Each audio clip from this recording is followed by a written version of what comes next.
Hi everyone, Nicole Moore Accredited Dietitian here and founder of Menu Concepts. Today on my podcast, Low Carb Bites, I'm going to talk about low carb and vegetarian eating. I get a lot of clients that come in and they're vegetarian, but they are struggling with their weight, they're struggling with tiredness, abdominal obesity, they may have pre-diabetes or they may have type 2 diabetes. And we know, vegetarian eating can be a challenge, particularly on low carb. So today I want to give you some tips and hints on how you can be vegetarian, should that be your option, but still create a low carb lifestyle for yourself. So the first thing we really want to be sort of focused on is protein. We need to build our meals around protein. I think that's an easy way of thinking about low carb. And when you think of protein, you think of animal protein, which is the most bioavailable source of protein to our body. But obviously, if you're vegetarian, then you might not eat animal protein. You may eat eggs, full-fat dairy, or you may, for example, have fish. So if you're a vegetarian that includes those proteins, then that's fantastic. Great bioavailable protein for your body. But if you're not eating those animal-based products, then the best sort of sources of protein you should be building all your meals around would be tofu or tempeh. They are good protein sources but have minimal carbohydrate values, so they're a good option to include with meals. We know that legumes and lentils and chickpeas are really good sources of protein for a vegetarian, but they do also come with a fairly high carbohydrate load. And you have to eat quite a lot of legumes to achieve your protein targets, which may end up pushing your carbohydrates quite high. I often recommend lupin beans. Lupin beans are a really good protein source, but they don't have a very high carbohydrate load. E.g., 1 cup of lupin beans gives you 18 grams of protein, which might be around a third of your protein needs, for example, if you're a female. But they have a low carb attachment, e.g. maybe around 4 grams of carbs. So good protein, lower carb, which means including them as part of your protein on a vegetarian diet is a really good idea because you won't push your protein up. So eggs and fish and full fat dairy, yes, full fat. We don't want low fat dairy. It takes out all the good nutrients and we need fat on our low carb eating program. And we don't have low fat cows, so we're not going to eat low fat dairy. Then tempeh and tofu is good, lupin beans, a sprinkling of lentils and legumes if need. Nuts and seeds are also really great. Not all nuts are equal, so things like macadamia nuts and Brazil nuts and walnuts are really good protein, got good fats in them, and don't have huge amounts of carb. There are some nuts that have a lot more carbs, so cashew nuts are quite high and pistachios, but if you get a mixture of different nuts and seeds, another great protein source. So if you look at those vegetarian protein sources, it might mean that you have a tofu salad at lunchtime and you put some nuts and seeds in it. Maybe for breakfast you've had a full-fat Greek yogurt and you've put some different nuts and seeds. And maybe in the evening you've made a tofu and almond stir fry. So they are your sort of best protein sources if you are vegetarian with the sort of lowest carbohydrate impact. I wouldn't include soy-based alternatives like all the soy meats and replacements that are coming out. They're super processed. We want real food. So getting those sorts of foods in our diet will add a lot of other nasties. If you look in the ingredients list, it's very long and often they'll have fillers or additives. They may even have bad seed oils, which are inflammatory to our body. And they may even have added or hidden sugars. So they are the protein sources that you need to build your breakfast, lunch and dinner around, and even your snacks if you need to snack.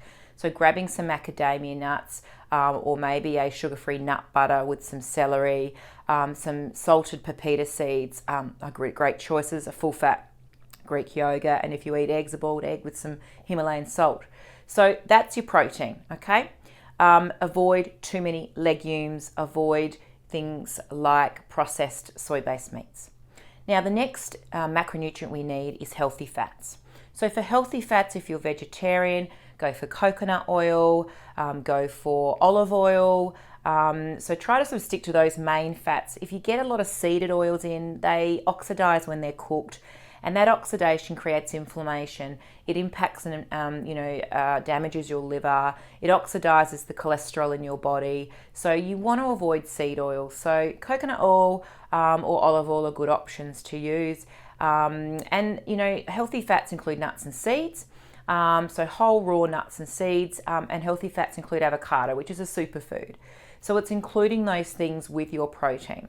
So for example, at breakfast, if you've had some Greek yogurt, you've put some nuts and seeds in there. Lunch, you've done your salad, you've got the nuts, you've got the tofu, you put some avocado.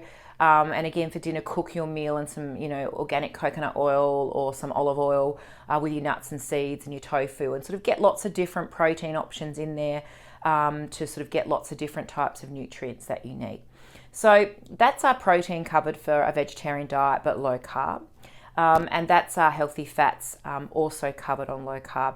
And then if you add your quality sort of vegetarian proteins, which we've discussed, with a good fat, and adding above ground green leafy vegetables predominantly, which are the low sort of starchy carbohydrate vegetables. So like broccoli and cauliflower, green beans, all the Chinese greens, they don't have a lot of carbohydrate. They mainly water and fiber. So when you digest them, they just break down to fiber and they slow the digestion of everything. So build your meal around those three sort of food groups, and that creates a really good low carb vegetarian diet. We know on low carb that we're trying to avoid those starchy carbohydrates and of course sugar. And sugar can be added to lots of different vegetarian foods, so be careful. So it's sort of trying to create meals that avoid the sugars and also the starchy carbohydrates, which is your rice and your quinoa and your potatoes and your bread and your breakfast cereals. We're just trying to avoid those starchy things, things that are made with grains, because they are what produce and release sugar in the blood. And it's that sugar excess for people who have insulin resistance or struggling with their weight, particularly obviously if they're vegetarian, which can make a big part of the diet. That's what worsens the insulin resistance. That what causes the body to hold on to fat, to elevate blood sugars. So if we're trying to do a vegetarian diet and reduce that impact on our body and help us lose weight and go low carb, we have to exclude those real starchy carbohydrates that make up a big part of vegetarian diet. I mean, people will come in and they're having quinoa salads and they're having cereals and mueslis for breakfast, and they're having pasta with just a passata sauce and a little bit of tofu in it, but they've got a really high carbohydrate diet. So it's really lacking in protein and often healthy fats and really high in those starchy carbs. So add your good protein with your healthy fat, boost up the green leafies and take out the starch. You can still include a little bit of fresh fruit. Do not juice your fruit. Do not buy pressed juice fruit. Do not eat dried fruit. Eat your fruit whole and be mindful it's still carbohydrate. Berries, excluding blueberries, are your lowest carb fruit. So you can still throw some berries into your diet, but just make sure that you're excluding too much fruit. Fruit's nature's candy. So, fruit used to be seasonal. We used to eat it when it was in season and then we didn't eat it for a while, but now we're eating it every day. So fruit's nature's candy, minimal fruit, do not juice it, dry it, stretch it, just eat it whole and try and stick to mainly berries. So that gives you a good sort of picture of how maybe your plate should look with your vegetarian protein, healthy fats and above ground veggies. Now, I just want to talk about a few, important nutrition facts you need to make sure of when you're doing a vegetarian diet, even if you're not, low carb, but obviously we're, advocating low carb here. So omega-3 is really important. It's an essential fatty acid and it's really important for our brain function and our health. Omega-3, which we call EPA and DHA, is found predominantly in sort of seafood and fish. And now if you're a vegetarian and you eat fish and seafood, great. Eat plenty of it, lots of oily fish. You'll get good amounts of EPA and DHA, and that's what's going to keep our brains and our nerves and our bodies healthy and our hearts.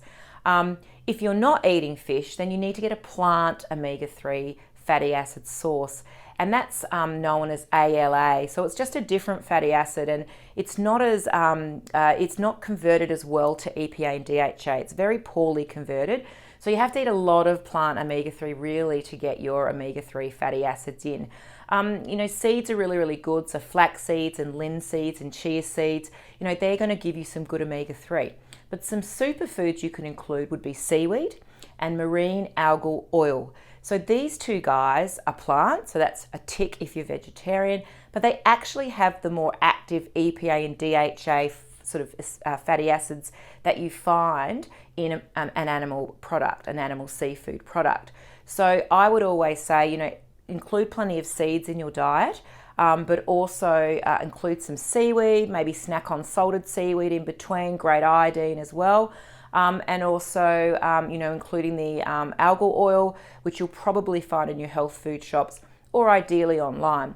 And you'll just take whatever the dosage on there. And I think really just by spoon is probably the best way to use that oil. It's not really something you could use in a dressing. Another sort of nutritional concept we need to be mindful of is B12.